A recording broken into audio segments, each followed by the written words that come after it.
Salut, c'est Léo de la chaîne Techmaker et aujourd'hui on va parler de mon setup. Alors certes, c'est pas le setup le plus dingue du monde, mais c'est quand même le mien et j'avais envie de vous le montrer et de vous le partager, surtout que c'est ma première vidéo de ce style. Alors oui, j'habite dans un meublé et vu que c'est un meublé, du coup le bureau était fourni avec. Il est quand même assez petit. Le truc c'est que même si ce bureau est assez petit, on va quand même réussir à mettre quelques trucs assez sympas dessus et vous partager ce qu'il y a dans ma bécane qui est un PC du coup monté de A à Z et ainsi tout le matériel que j'ai pour enregistrer, que ce soit ma voix ou même l'image. Eh bien, je vous montre ça tout de suite. Bon, par contre, comme vous le voyez avec tous les câbles qu'il y a derrière, je préfère éviter de le débrancher et vous montrer les pièces une par une du PC dans leur boîte. Tout d'abord, une carte mère Z70 Pro Gaming sur laquelle on va mettre un i7 6700K qui lui est overclocké à 4,5 GHz. Ensuite, la carte graphique est une GTX 970 OC de chez PNY. Le tout alimenté par une 650 watts de Cooler Master. Derrière, le refroidissement est un Neptune 120 XL, un water cooling qui permet du coup d'overclocker le processeur sans avoir trop de soucis. Et enfin, sur lesquels on va rajouter 16 Go de RAM Corsair en DDR4. J'avais aussi un petit rhéostat, mais le truc c'est qu'il fonctionne plus trop, donc bah maintenant il sert plus de déco qu'autre chose. Pour le clavier, cette fois-ci on est sur un Cooler Master Storm Quickfire avec des switch brown, c'est-à-dire que c'est un clavier mécanique. Ça coûte environ 100 €, ce qui fait très cher pour un clavier, mais par rapport à un clavier à membrane, c'est clairement plus cool. Et d'ailleurs, si vous voulez une vidéo qui vous explique la différence entre les claviers à membrane et les claviers mécaniques et pourquoi il y a une telle différence de prix, eh bien n'hésitez pas à me le dire en commentaire. S'il y a pas mal de commentaires me le demandant, ben j'en ferai un sujet. Au niveau souris, j'ai tout d'abord une Logitech Proteus G502 Core, sur laquelle il va être possible de rajouter des poids derrière, ce qui fait qu'on peut avoir un confort optimal par rapport à notre utilisation. À côté de ça, j'ai une autre souris, une Logitech MX Anywhere 2 qui elle est branchée à mon ordinateur portable, à mon ordinateur de bureau et à mon téléphone. Et l'avantage c'est que du coup je peux switcher très rapidement et utiliser cette souris dans n'importe quelle situation. Pour les écrans, c'est deux fois le même, des écrans 24 pouces Asus VE247H avec une latence de 2 millisecondes. Les deux bien évidemment en Full HD. Juste en dessous, on peut trouver le compteur d'abonnés que j'ai pu faire dans une autre vidéo que je vous m'en fiche dès maintenant. Ce compteur s'incrémente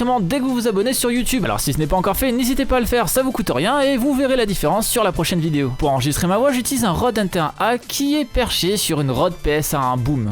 Ce micro est d'une très bonne qualité mais coûte quand même assez cher. L'avantage par contre par rapport à un Blue Yeti, c'est qu'il n'a qu'une seule fonction et du coup le fait très bien, contrairement au Blue Yeti qui est trop polyvalent et qui fait tout de manière moyenne. Une des contraintes par contre de ce micro, c'est qu'il faut une prise XLR qui n'est pas directement sur le PC. C'est pour cela que ce gros câble va aller jusqu'à une carte son. Cette carte son est donc une Behringer Xenix 302 USB qui va permettre du coup de faire la liaison entre la prise XLR et ensuite de le rebrancher en USB sur l'ordinateur. Ça va nous servir un petit peu de tableau de bord de micro. Derrière, pour le retour son, j'ai des enceintes Logitech à 20 €, rien de bien ouf, mais par contre j'ai un casque Beyerdynamic DT770 Pro qui lui a des sons neutres. C'est un casque qui est très souvent utilisé dans les milieux pro et justement avec son son qui est très neutre pour faire du mixage son, c'est vraiment parfait. Pour le stream, j'ai une petite C922 avec un petit cache qui fait vraiment le café parce qu'on peut streamer en 1080p avec une qualité plus que correcte. Enfin, sur les périphériques que j'ai à côté, mon téléphone est un Galaxy S7 Edge, mon ordinateur portable est un Inspiron 15 7559 que j'ai déjà pu montrer dans une autre vidéo si ça vous intéresse. Et enfin, le plus important,